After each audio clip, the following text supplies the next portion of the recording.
Le livre de Marc, chapitre 5, au verset 41, il est dit que le Christ, il lui saisit la main en disant Talita koum, Talita koum, qui signifie jeune fille, je te dis, réveille-toi. Ça, c'est en langue araméenne et non l'hébreu. Ça, ce n'est pas de l'hébreu, c'est la langue araméenne. C'est en araméen. Est-ce que vous comprenez? Je répète dans Marc, chapitre 5, au verset 41. On vous dit que le Christ dit là-dedans Talita koum, ce qui signifie jeune fille, je te dis, réveille-toi. En hébreu, ça ne veut rien dire. C'est en langue araméenne qui veut dire, en gros, ce que je viens de lire, jeune, petite fille, lève-toi. Ça, c'est en langue araméenne. Donc, si vous comprenez mieux, le soi-disant Jésus de la Bible, la manière, quand ils ont traduit les Bibles, quand ils ont rajouté le personnage de Jésus dans les Bibles actuelles classiques, ce Christ-là s'exprimait en langue araméenne, et non en hébreu, et non en grec, et non en français, et non dans la langue latine, ou en latin, et non en corte, et non en gothique. C'était la langue araméenne. Et on va vous démontrer que la langue araméenne est plus ancienne que la langue hébraïque. Est-ce que vous comprenez?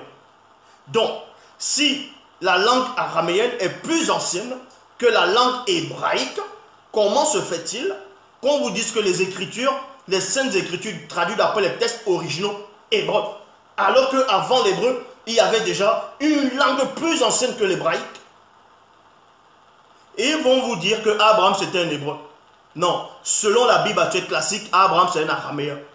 Abraham c'est un araméen de la Mésopotamie. De la Mésopotamie. Et c'était des Noirs. Ici, là, on va vous le remontrer. Donc, dans Marc, dans Actes des Apôtres, chapitre 26, au verset 14, Bible de la liturgie. Donc, c'est à une époque, dans les Bibles actuelles classiques, que on vous dit, Paul, dans celui qu'on appelait Saul, était sur le chemin de Damas pour aller persécuter. Il venait de recevoir les pleins pouvoirs pour aller attraper ceux qui parlaient sous le nom de ce Jésus-là, ainsi de suite. Donc, sur le chemin de Damas, ce soi-disant Paul a fait une rencontre. Il est tombé, il a expliqué ce qui s'est passé. Et on vous dit que quand il est tombé, il a entendu la voix du Seigneur. Le Seigneur a commencé à s'exprimer. Le Seigneur, selon eux, a commencé à lui parler à une langue. Et vous allez voir la supercherie. Vous allez voir comment les faux juifs, comment les occidentaux, comment les biblistes ont encore retrafiqué l'histoire trafiquée. Est-ce que vous comprenez? Donc ici, dans Actes des Apôtres, chapitre 26, au verset 14, dans la Bible de la liturgie, il est dit ceci: tous, virgule, nous sommes tombés à terre. Et j'ai entendu une voix qui me disait en araméen, en araméen, en araméen. Et c'est de l'araméen que le Christ, soi-disant, parlait dans Marc 5, 41.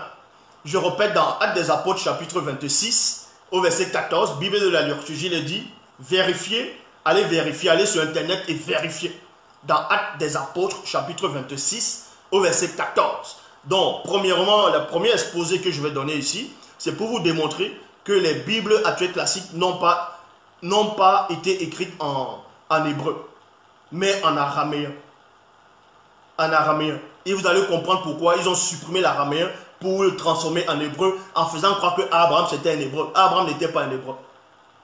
Isaac n'était pas des hébreux. C'était des araméens. Et c'était des noirs. On va vous le démontrer. Donc, pour vous montrer que toutes vos versions des Bibles actuelles classiques, même la Septante, ainsi de suite, elles sont toutes fausses. Dans Actes des Apôtres, chapitre 26, au verset 14, Bible de la liturgie, il est dit: tous nous sommes tombés à terre et j'ai entendu une voix qui me disait en araméen, Saul, Saul, pourquoi me persécutes-tu? Il est dur pour toi de résister à l'aiguillon. Bible du semeur, dans le même passage, il est dit en araméen.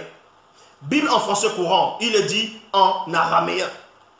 Maintenant, Ils ont compris, mais pendant que ils ont vu cela, ils ont dit non, ça ne les arrange pas. Parce qu'il faut qu'ils modifient l'histoire jusqu'à la branche. C'est pour ça que dans d'autres versions, à la place d'araméen, ce qui va sortir, ça va être en langue hébraïque, en langue juive. Ils vont dire le juif.